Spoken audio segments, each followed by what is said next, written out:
আজকে আমি এই বাড়ি থেকে রওনা হলাম কলকাতা বিকাশ ভবনের উদ্দেশ্যে।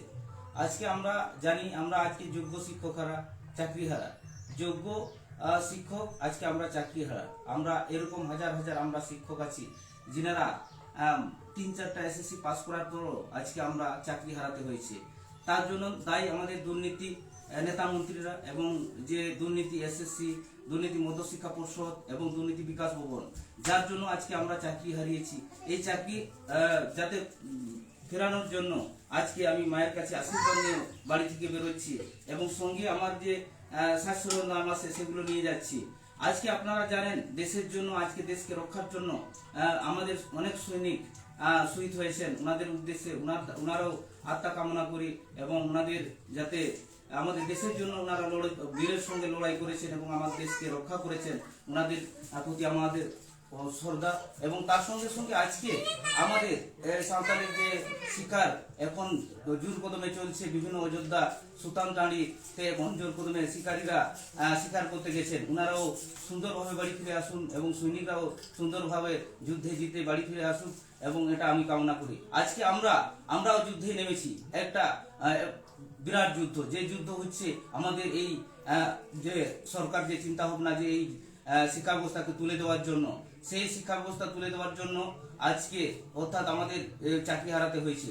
এরকম অনেক ভবিষ্যৎ প্রজন্ম যাতে শিক্ষা আলোয় পৌঁছাতে না পারে সেই ব্যবস্থা উনি করছেন, আমরা সেটা করতে দেব না। আজকে আমি বেরোচ্ছি, আমার সমস্ত তীর ধনুক নয়, আমার অস্ত্র নয়, আমার যে সাজ সরঞ্জাম আছে সেগুলো নিয়ে আমি বেরোচ্ছি।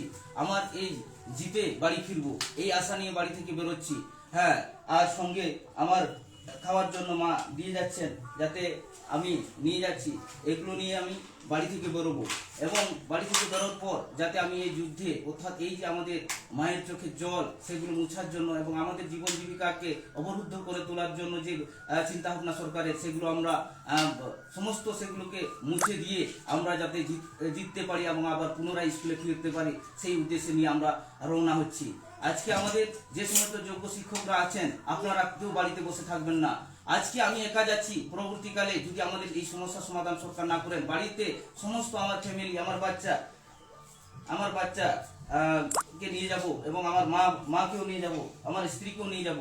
আমি চাইছি এই যুদ্ধে আপনারা সবাই একত্রিতভাবে এই লড়াইটা লড়বো, যেখানে আমাদের এই জয়টা অবশ্যই ছিনিয়ে নিতে হবে। আর জয় যদি না ছিনিয়ে আনতে পারি, তাহলে আমাদের ভবিষ্যতে প্রজন্ম যারা শিক্ষার্থী, যারা পড়াশোনা বিএড কমপ্লিট করে এখনো পরীক্ষায় বসতে পারছে না, চাকরির সুযোগ নেই, ওদের উদ্দেশ্যেও বলবো আপনারাও আমাদের এই যুদ্ধে আপনারাও নেমে পড়ুন, না হলে আমরা এই যুদ্ধ আমরা জিততে পারবো না।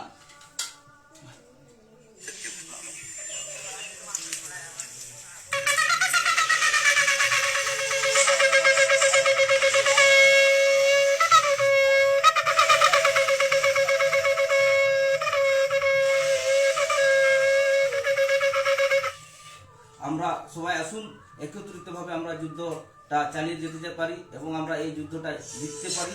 সেই জন্য আপনাদের সবাইকে আহ্বান জানানো হচ্ছে। সমস্ত আপামর জনগণ, গ্রাম থেকে শহর, সমস্ত মানুষ, সমস্ত শিক্ষিত মানুষ, সমস্ত কৃষক, সমস্ত মানুষ, জনগণকে, লেখক, সাহিত্যিক সবাইকে আহ্বান করা হচ্ছে এই মুহিম অবস্থায় আমাদের পাশে দাঁড়ান এবং আমরা এই যুদ্ধে যাতে জিততে পারি তার জন্য মনোযোগ বাড়ান আমাদের এবং শক্তি দিয়ে আমরা সাহায্য করুন আপনারা, যাতে এই যুদ্ধ আমরা জিততে পারি, নিয়ে আসতে পারি। পশ্চিমবঙ্গে যে কলঙ্কিত দিন চলছে সেটা আমরা মুছে দিতে পারবো, সেই আশা রেখে আজকে মায়ের কাছে আশীর্বাদ নিয়ে আমি বেরিয়ে পড়লাম কলকাতার উদ্দেশ্যে।